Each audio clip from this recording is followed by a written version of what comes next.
eu sou a Gisele Maia, sou assistente social de formação. Eu entrei na Caritas em 2014, né, como assistente social. Há um ano eu desenvolvo a função de coordenação no serviço, na Casa Antônio Fernando dos Santos, que é uma unidade de abrigo, né, de abrigo especializado da Caritas. A minha história, então, começou na Caritas em 2014, né, quando eu fui contratada como assistente social, e consegui desenvolver na Caritas longos anos de trabalho, de vínculo, de envolvimento, de comprometimento com o trabalho, né, que a Caritas desenvolve com a população em situação de rua em Campinas, e aprendi muitas coisas desde então, né. Na verdade, trabalhar na Caritas mudou a minha vida enquanto ser humano, né, as minhas relações, o olhar que eu tinha para a população em situação de rua mudou muito também, né. E há um ano eu venho desenvolvendo a função de coordenação da Casa Antônio Fernando, né, que é um dos abrigos da Caritas. Então, é uma história de muita dedicação, né, porque população em situação de rua não é um público fácil, né, com relação a acesso de direitos, porque a gente sabe que é muito complicado, muito complexo. É uma população que sofre muito desprezo, que é muito estigmatizada. E então são muitos desafios no trabalho, né? Acho que quando a gente sai de casa e vai trabalhar com população em situação de rua, a gente está sempre fazendo contato com frustrações, com histórias tristes, histórias de vínculos que foram rompidos, fragilizados. E a Caritas, ela vem com essa proposta de fazer essa junção, né, de tudo, essa oportunidade, de dar essa oportunidade da pessoa que está em situação de rua reconstruir tudo isso. Então, é um trabalho muito bonito, mas também muito complexo, né? Eu considero o trabalho com população em situação de rua muito complexo, porque é um trabalho que a gente não consegue fazer sozinho, né? Assim, até porque você não tem como olhar o ser humano isoladamente, né? Então, quando você fala de assistência, né, tirar essa pessoa da rua, você precisa também ter o olhar para a moradia, para a saúde, para lazer, né, família. Então, a gente sabe que a assistência ela não consegue fazer cuidar desse cidadão numa integralidade. Então, por isso que é complexo, porque quando ele vem para o abrigo desenvolver um projeto de vida, né, fazer a construção do projeto de vida, a gente precisa contar com essas outras políticas.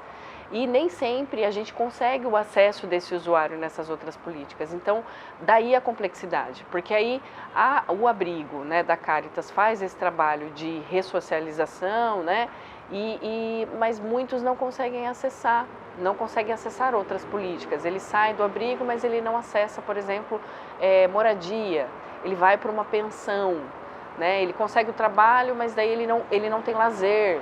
E a gente sabe que é isso, né? O ser humano é essa integralidade toda. Então é muito complexo e é um desafio, porque o nosso trabalho não é reconhecido de uma maneira que faça diferença na sociedade mesmo, não é reconhecido, né? Infelizmente, assim, esse trabalho da Caritas, que é um trabalho tão, assim, né, longínquo, nem todo mundo conhece, por exemplo.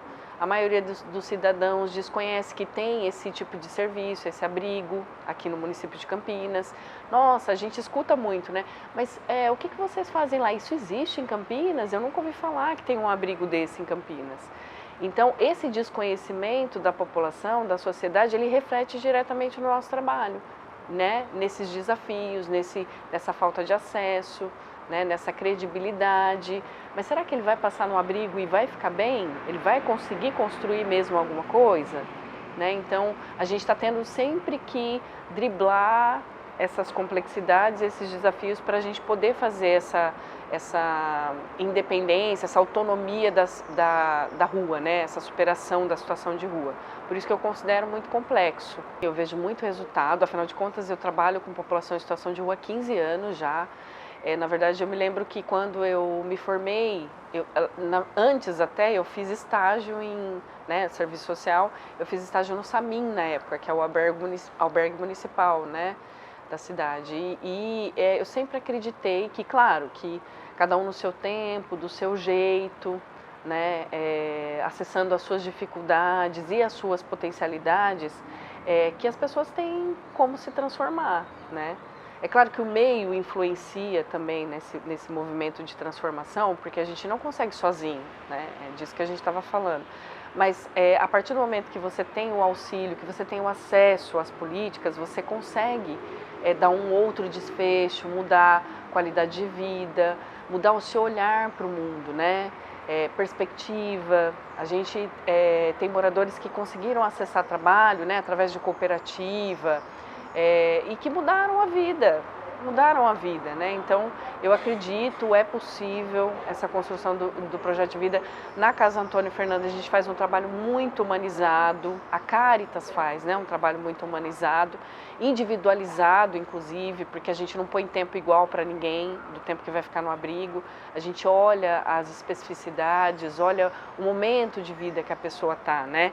Então, acho que isso é muito humano, né? Muito humano. E a gente tem uma metodologia que favorece esse desenvolvimento, que é a pedagogia de Paulo Freire, né? Educação popular. A gente trabalha também justiça restaurativa e a gente também trabalha com a comunicação não violenta de Marshall Rosenberg. Então, é toda uma base que faz a gente desenvolver um trabalho técnico de qualidade. Então, quando me perguntam, você acredita? Eu acredito porque a Cáritas tem metodologia, né? Ela não faz ela não é um achismo, ela não faz um trabalho sem qualificação, né? Então, por isso que a gente acredita e que a gente pode dizer hoje que, por exemplo, no ano passado a gente teve 70% de pessoas que saíram do abrigo e não voltaram para a situação de rua. Então, é um percentual que é um diferencial. A cultura, ela é muito forte, né? Ela é muito forte até entre eles, de achar que eles não são capazes de mudar a vida, né? Não são capazes de acessar um estudo, de fazer um curso de graduação. E isso é muito forte, é muito forte. E, claro, tem um rebatimento nos profissionais que estão lá, né? E a gente tem que desmistificar isso, né? Desmistificar. Tem moradores que entram e desqualifica o que a gente faz porque não entende a nossa metodologia, né? E depois, quando ele vai vivenciando um pouco mais a experiência do abrigo, ele vai se abrindo mais para a nossa realidade e começa a enxergar a oportunidade, né? Então, acho que esse discurso, ele é muito comum, mas ele acaba sendo desmistificado justamente por conta do nosso trabalho, do que a Cáritas já faz no dia a dia, né? Então, acho que isso por si só se resolve. Eu acredito que, assim, esse envolvimento com população em situação de rua, ele coloca você num lugar de sujeito, tanto de direitos quanto de sujeito a acontecer a mesma coisa com você. Ou com algum familiar. Quando você olha para você, para a sua humanidade e para a sua vulnerabilidade, você começa a enxergar isso no outro também, né? Aliás, é o contrário até, né? Quando você enxerga no outro, você também... na verdade, é um vai e vem, né? Então, eu acho que quando eu comecei a olhar para a população em situação de rua e fazer uma reflexão de qual que é o diferencial, por que eu não estou nessa situação e ele está? O que me difere? Nada, né? Porque nós somos humanos iguais, nós temos várias vulnerabilidades sociais, financeiras iguais, e então eu comecei a olhar a vida de outra forma, entendendo que eu poderia auxiliá-los nessa caminhada, né, com relação à minha profissão, mas também a me olhar de forma diferente, né? Então, não tem como você trabalhar com população em situação de rua e você se ver da mesma forma, você olhar para as suas coisas da mesma forma, você começa a valorizar a vida das pessoas, a comunidade, os familiares, porque eles são extremamente importantes. E quando você está em situação de rua, você perde isso, né? Então, trabalhar com eles traz essa força de querer que eles retomem esse lugar e de manter a nossa... Então, é isso.